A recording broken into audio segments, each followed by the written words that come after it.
Well, the Free State Project is about 10 years old now. It was an idea that I had when I was a graduate student. But the idea is to get libertarians, market liberals, people who believe in freedom, to move to a single state of the U.S. And achieve political change there. And we ended up choosing the state of New Hampshire. So now several hundred people have moved to New Hampshire so far and are working in the political process for greater freedom. Several of them have gotten elected to the State House. But beyond that, they've worked with the local politicians, the ones who are good, who are pro-freedom. They've worked with them to get them elected, and they've accomplished a lot of things. We've gotten on the economic freedom side. This year, the state legislature is cutting the budget by about 10%. It's a very large cut in state spending, cutting state taxes.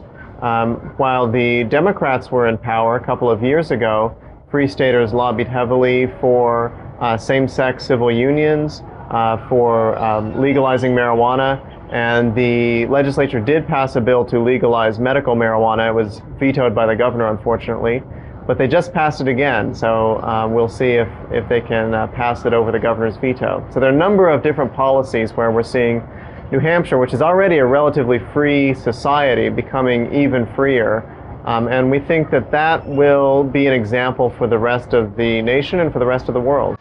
I can easily see how people can get excited about this idea. Is there a downside? Is there something to regret? Well, it's certainly a high-cost investment for somebody to pick up and move to New Hampshire for freedom, right? That's, in a sense, it's a radical idea, but it's also exciting. And what we have now is a large community of people. They settle wherever they want within the state in local communities, people with families, single people. We have all sorts of people who are involved, but it's also a community in itself. We have regular meetings there. People just get together all the time, and it's a very sociable and fun environment. If you're around people for the first time who believe in individual responsibility, in free exchange, people who share the same values as you, it's very empowering, it's very exciting. You mentioned that this may be an example for other states in the Union, but also abroad. Do people from abroad approach you asking for information or for... They do. In fact, some people have even moved from abroad to New Hampshire. That's much more difficult for them to do, but some have been able to do that. So some are interested in getting involved, and others are interested in copying the idea where they live. So I've talked to people from both Mexico and the European Union who have been trying to do similar sorts of projects in their countries. They're much less far along than we are, but I certainly wish them well. And you're now participating in the Future of Free Cities conference. And how does this project fits with Free Cities? Right. Well, the idea is that by creating examples of free cities or free states, free regions that are examples for the world, we can show how our ideas work. And we can also create competition so that other governments have to respond to the incentives set up by these free zones, so to speak, where businesses can go to produce and hire workers and pay much less in terms of taxes, in terms of regulatory burden, and other governments are going to have to respond to that. The idea is to create competition among governments that forces them to acknowledge greater freedom. And that's something that the Free State Project can do by making New Hampshire even more free. And you have mentioned libertarians. Is this for libertarians? I mean, this idea of free cities, this idea of moving to a state and... I don't think it's just for libertarians. I think, especially at the very local level, there's something in this idea for everybody. Even if you think that there should be a very robust community that enforces certain standards on everyone in your community, you can achieve that much better if you are with people of like mind, right? So if you're trying to impose that vision on a very diverse society like the entire United States, you're going to get a lot of opposition, and rightly so.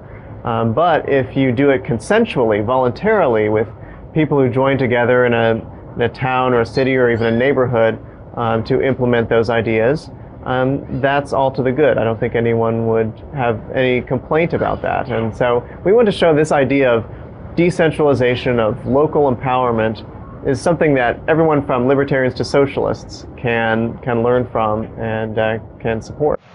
And wouldn't this lead to ghettos, for example? Well, ghettos aren't, the first thing I would say about that is that ghettos aren't always bad. Sometimes they are the best response for an unpopular group or even a persecuted group to support themselves and to support each other. Sometimes that's their response to a hostile society. But more importantly, I would say that this does not lead to ghettoization because these free cities, these free societies would be trading with each other. There'd be commerce, there'd be free movement of people, free entry and exit. So ultimately, it's about individual empowerment. It's about you being able to choose the kind of society you want to live in. Right now, we can't do that. You can vote, but you're going to be outvoted by millions of other people. So the only way that you can, as an individual, empower yourself and ensure that you are living the kind of life that you want to lead is by being able to choose the types of society that you want to live in, the type of laws you want to follow. And finally, if someone approached you and asks, Jason, can you give me some basic readings, somewhere where I could go to learn more about this, what would you recommend? Okay, well, some readings that I particularly enjoy on this topic would include Robert Nozick's Anarchy, State, and Utopia. The third section of that book is a discussion of little utopias within a broader society that simply protects people's rights. And beyond that, people can form these little societies of common interest. I would also recommend, if you're interested in the Free State Project, the Free State Project website, which is freestateproject.org. I am also very interested in the literature on competing governments. And some of that you can find in the scholarly literature in the writings of people like Barry Weingast, who have looked at something called market-preserving federalism, with the idea being that local jurisdictions compete for capital, compete for labor, and in doing so become more efficient. Well, thank you very much for sharing these ideas with us. And thank you too.